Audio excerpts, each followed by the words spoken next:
Hello, I'm Nick Piggott and I'm the Project Director of RadioDNS, the organisation that sets standards for hybrid radio. And this session is about how we can use hybrid radio to get measurement of broadcast radio listening.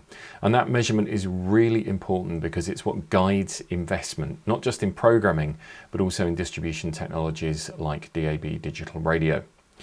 Broadcast radio needs to show exactly how much it is used to show its value in the distribution chain. There's a lot of different radio measurement happens now in different countries, but they all work on the basis of taking a sample and then upweighting that to represent the population.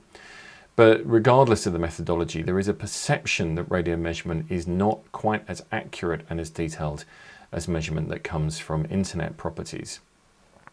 And also, radio measurement doesn't necessarily adapt to change that well. Here's an example of the personal people meter, which was originally designed to listen ambiently to whatever people were hearing, thinking it would be mainly in devices like the car radio. But as more headphone listening has happened, they've had to ship it with a slightly awkward adapter that people need to plug in to make sure it captures what they're hearing in their headphones.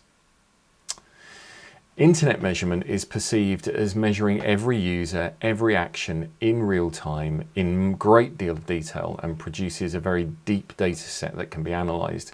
And in fact, not all of those things are exactly true, but it does produce big data sets that can be analysed in some detail. Now, I'm sure you've all seen this diagram of how hybrid radio works before and how we create the link between a broadcast radio service and that same radio station's presence on the internet. But it's that IP connection, the one that we normally talk about being used to deliver extra content from the radio station to the receiver, is also the way that we can measure what's happening on the broadcast radio. Because every time the radio asks for something, it creates a log entry in a log file on your server, typically your web server. And it's those log files that you can analyze even today to see what kind of level of activity is happening to hybrid radio and broadcast radio listening. And we've got a guidance document on our website that explains how you can do that. But we need to do it in more detail because better data capture leads to better analytics. And the requirements are, as you'd expect, somewhat complex. We do need to make sure that we're respecting people's privacy and that we're not generating any information that could lead to complex privacy and data capture policies. We need to understand exactly what each user is doing. We need to understand what it is they're doing, and we need to understand what each user is doing. We need to be reasonable about how much complexity is involved with implementing this solution, and it needs to be flexible enough to fit into existing radio measurement processes in each country. Of course, being a RadioDNS standard, it needs to be open with no single point of control and so single point of data visibility, and it needs to be trustworthy. We have an analytics working group at the moment, and currently their thinking looks like this, that the receivers will report every event to the broadcaster as it happens, even if some of those events may get lost because of network problems.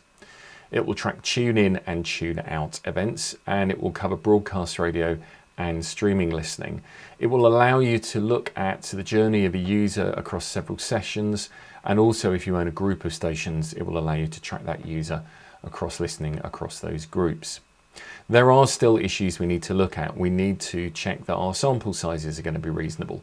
We need to recognise the fact that our sample set will be skewed towards people who own hybrid radio connected vehicles.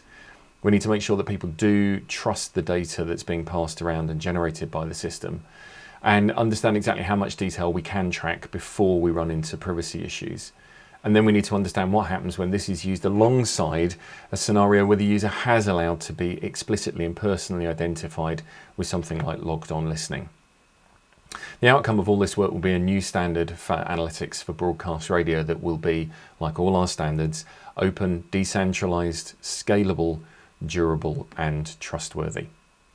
If you're interested in finding out more about what we're doing with analytics, please do drop me an email, nick.piggott@radiodns.org. And thank you for your time this afternoon.